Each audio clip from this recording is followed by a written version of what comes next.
With Carl and Stuart convinced that they have come face to face with a dark entity, what further ghostly activity will we be witness to as the night continues? I have never been that scared because I thought, whatever that.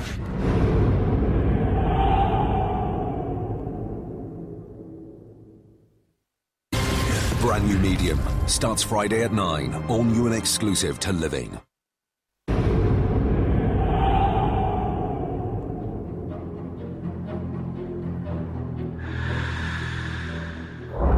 Welcome back to Most Haunted. Our investigation into the Wealden Downland Open Air Museum has unnerved the team, with Carl and Stuart forced to flee from what was meant to be a vigil at Wealden House, while the rest of the team investigate the nerve-wracking Pendean House.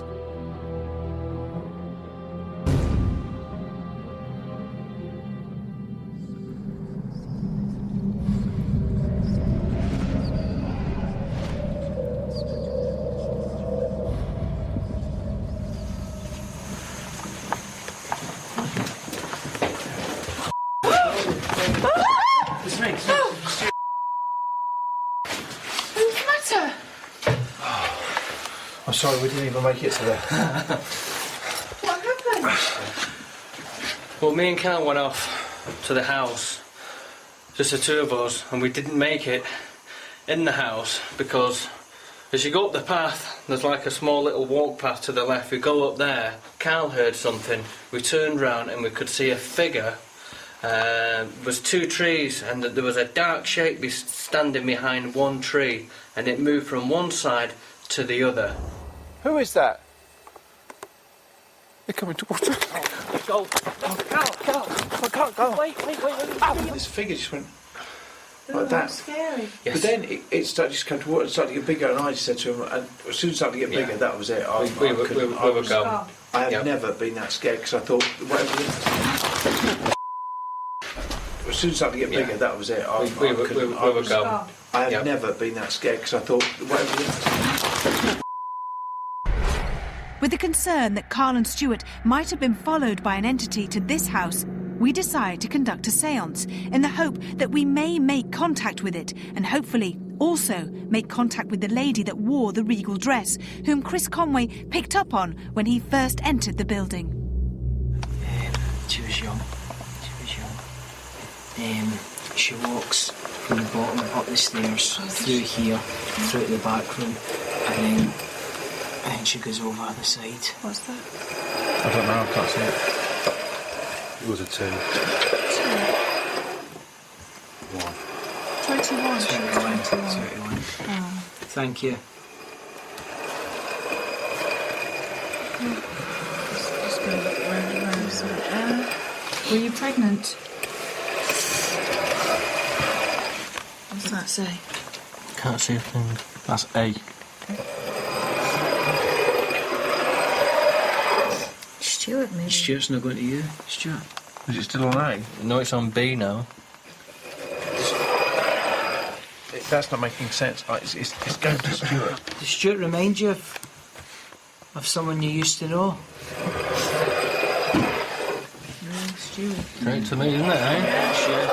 Sure, at times, Stuart. Some kind of attraction there. It went to 21, and the date of birth was 21st, Stu. Ah. When was your baby born? 21st of March. Wow. 1st April? Yeah. Is it? That's my wee baby's birthday. There's a few coincidences Isn't there it? that seem to be quite... Isn't it, eh? Do you know what I think we should do? Bearing in mind what Chris said earlier about this girl's kind of stuck in this perpetual motion of constantly committing suicide, which is what she seems to be doing. I wonder whether we try and send, we finish this seance and we send it to the light. Yeah. We send her on so she let's can do be it clear. then. Yeah. Lucy, it's time to move on. I want you to let me help you, let me guide you. I want you to follow me, Lucy, as I take you towards the light. The music got very, very cold. Very cold. Freezing.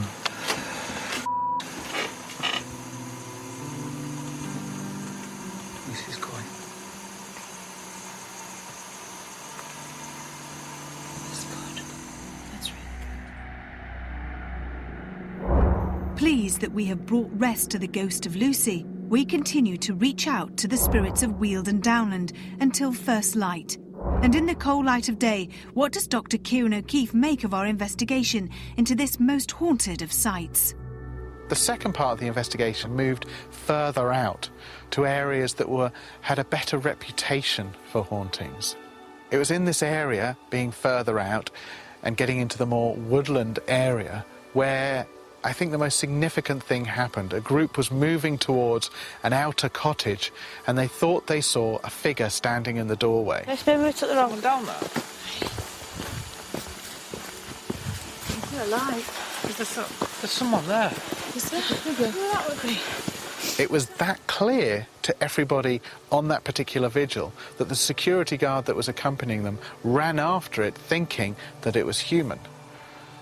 Now here we're dealing with a trained security guard who's fit, who's used to dealing with chasing after people essentially, and he was unable to catch this particular figure. It was almost as though the figure just dissipated, just disappeared into nowhere. And it's just gone, there's no one here.